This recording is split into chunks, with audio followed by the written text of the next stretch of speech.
We all know captains are important to any team, regardless of the sport. But the Montreal Canadiens have a bit of a challenge. Of course, they have a handful of participants or recipients that they could choose from. It's just a matter of the coaching staff and which guy they go with. You have, obviously, Andrei Markov, Thomas Buchanan, Max Pacioretty, and, of course, my personal favorite, PK Subban, who I'll admit I think should be the front runner. Do you guys agree that Subban should be the guy, or is there somebody else on your list that should be captain for the Montreal Canadiens?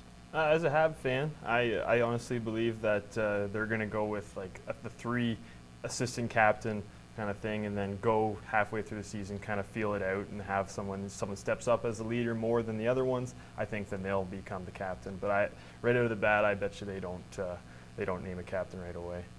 I'd like them to name PK as the captain. I think this guy embodies what Montreal is. He's that top guy. He's the guy. He's the face of the organization. Let's call him that. That's what he is. He's the guy everyone talks about when you talk about Montreal.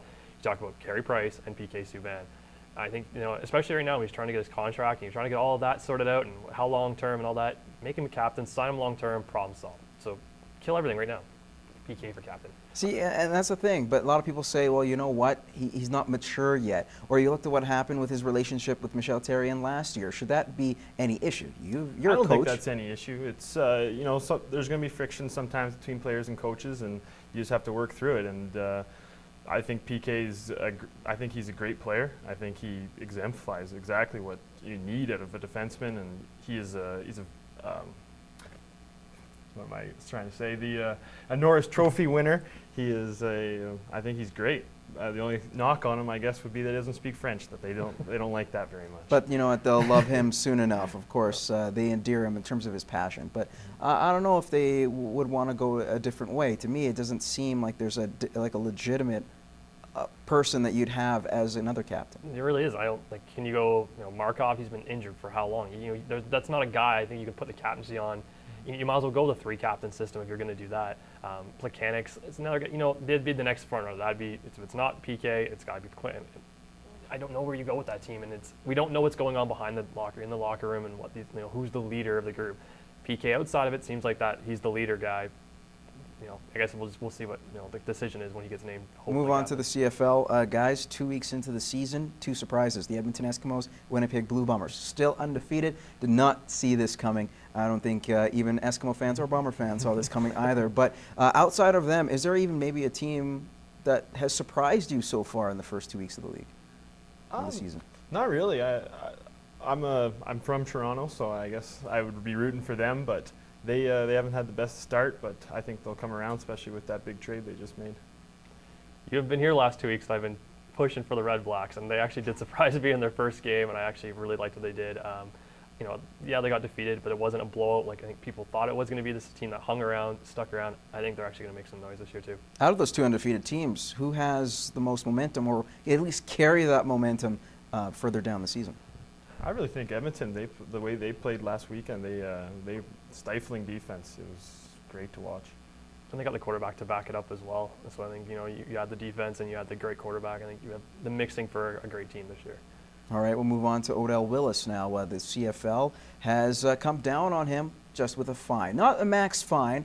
They didn't feel that there was intention. There was some movement that he tried to dodge the hit or at least try to go with the shoulder, but nevertheless, you did have a quarterback that was injured, and the way the CFL wants to protect their quarterbacks, it seemed to me that he should have had a harsher punishment. Is that fair to me to say that Odell Willis got off lightly here?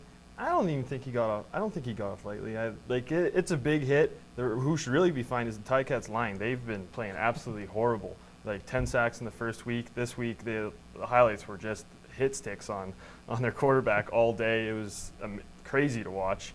And that hit is, I think that's a football hit, and I don't think there's too much wrong with it. Because it was almost a bang-bang play. It looked like there was a bit of a shoulder, a bit of the head, but it really was what came first.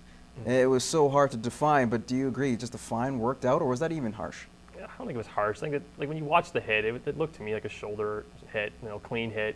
You're going to judge based on if the quarterback was vulnerable or not, I think. But I think the fine was fine. If you want to safety of the game and try to get players and not hit quarterbacks, give them a fine. But I think there's not really much. If it's a football hit, that's what it was. All right, we'll move on to, we'll stay with the CFL and Dwight Anderson getting traded for a conditional pick in 2015 to the Toronto Argonauts. Was this a move the Riders felt that, because we all know about Dwight Anderson and his character, not saying he's a bad guy, but he's known to talk. He's known to do things that might hurt his team a little bit. Was this just a move of that he just ran out of, I guess, favor in Saskatchewan? Or was this just more so a more of a roster move that the Riders did want to get younger at the corner position? I don't know if it is a roster move or not. Like, you do have to take a little bit in consideration the guys moved around a few teams in so many seasons, so maybe there's a little behind-the-scenes attitude. His 5th CFL team Yeah. in 8 years. Yeah, so I think there might be a little bit. I don't know if the trash talk is probably a great thing if he's on your team, but if you're doing it in your own locker room, it might not be the best team building exercise. But he's a great player. We all know that. Yeah, not as maybe as good as he was in his mid-20s, but is he still effective, or was this guy just kind of run his course throughout like a year or two? I think he's still effective. I think he played horrible last weekend, but he got burned a couple times. But guys like that, you want to have guys that want to bring energy and support the team. And, but stuff like getting into it with the fans, you want them to stay focused and stay on the game. You don't need to be talking to the fans.